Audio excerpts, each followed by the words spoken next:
All right, everybody, welcome back.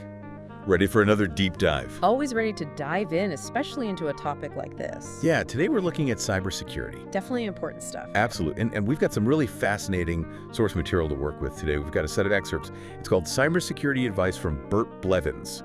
Expert Strategy? Catchy title? It is a catchy title, but the content itself is a little cryptic, I have to say. Oh, how so? It's more like a collection of almost like little clues or, or just like terms and phrases, not a full-blown article or anything. Sounds intriguing. Makes you wonder what Bert was trying to convey. Right.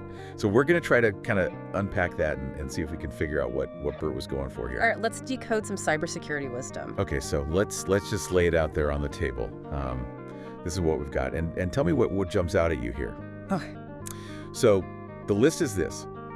Password vaulting, PAM, chatbot-ing, LAPS, cyber insurance. Okay.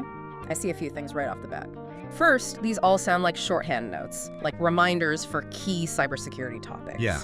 Almost like he was jotting down his top priorities. Right. Maybe for a presentation or a blog post, who knows? Second, I'm intrigued by that chatbot-ing thing. That's not a term you hear every day. Yeah. No, it's very interesting. And the first 5 terms there, they're repeated. Oh, yeah. Password vaulting, PM, chatbot-ing, LAPS, cyber insurance. Almost like he wanted to emphasize their importance. Yeah, it's like he's sending us a message in Morse code or something. Maybe he was. So what do you think? Like, what is it about those 5 in particular that he might be trying to get across? Well, let's take them one by one. We've got password vaulting. I mean, this is cybersecurity 101, right? All right. In this day and age, you absolutely need a secure way to manage your passwords. Think about it. You wouldn't leave the keys to your house under the welcome mat, would you? No. A password vault is like a digital safe for your passwords, keeping them away from prying eyes. It's funny because a lot of people will say, oh, I've got a great memory. I don't need to write down my passwords. But then they're also the first people to get hacked because they're using the same password for everything. Yeah, exactly. Humans are terrible at remembering complex passwords and even worse at keeping them unique across different accounts. That's why a password vault is so crucial. Totally. Okay, next on the list we have PAM. Which stands for? Privileged Access Management.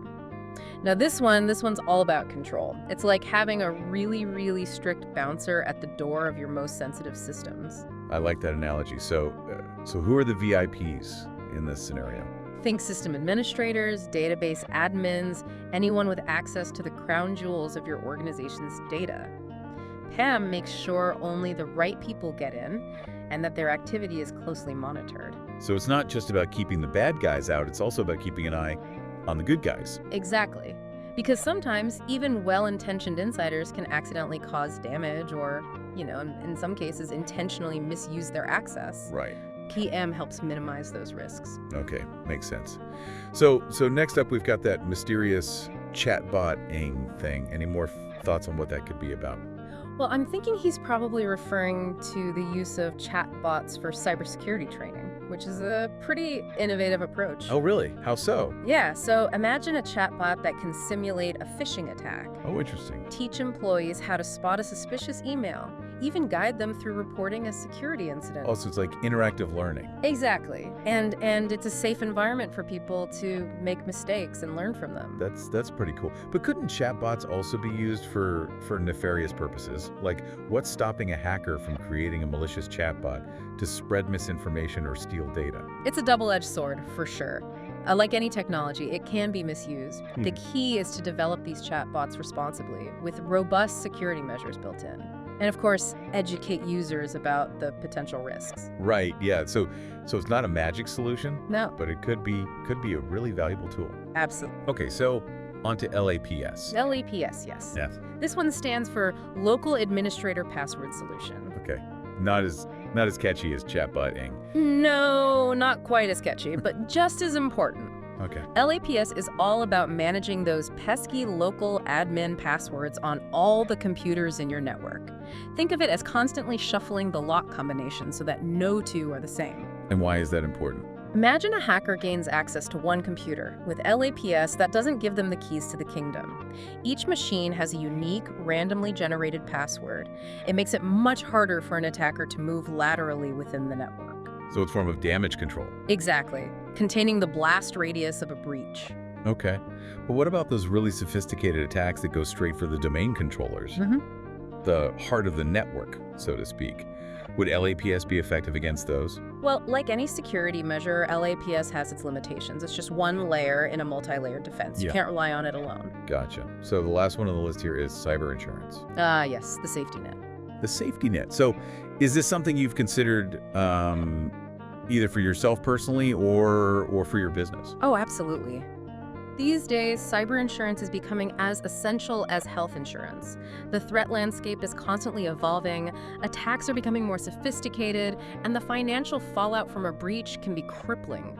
Cyber insurance helps mitigate those risks. In what way? Well, it can provide financial assistance to help you recover from an attack, cover legal expenses, and it can also offer things like crisis management support and PR help to repair your reputation. So it's like having a cleanup crew on standby just in case. Exactly. Because even with the best defenses in place, sometimes the bad guys still get through. Yeah, it's kind of a sobering thought, isn't it? It is, but it's the reality we live in. Right.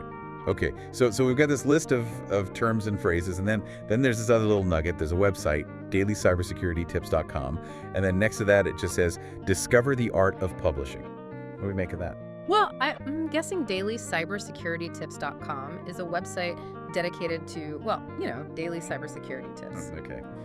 Sounds logical enough. But the discover the art of publishing part, that's interesting. It makes me think that Bert may have been involved in creating content, maybe even running that website himself. Yeah, maybe he was a blogger or something.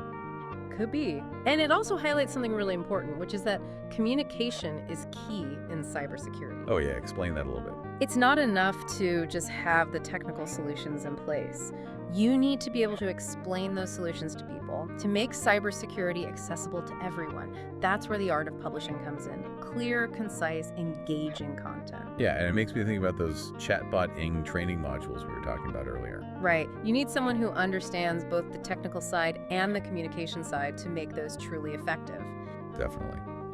Well, looks like we've uncovered some interesting insights from Bert Blevins' cryptic notes.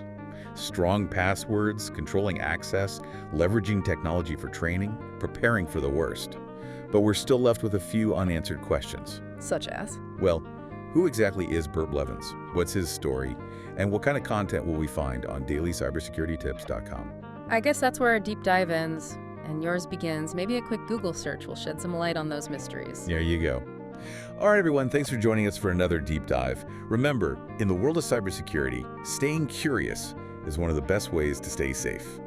Until next time. Stay safe out there.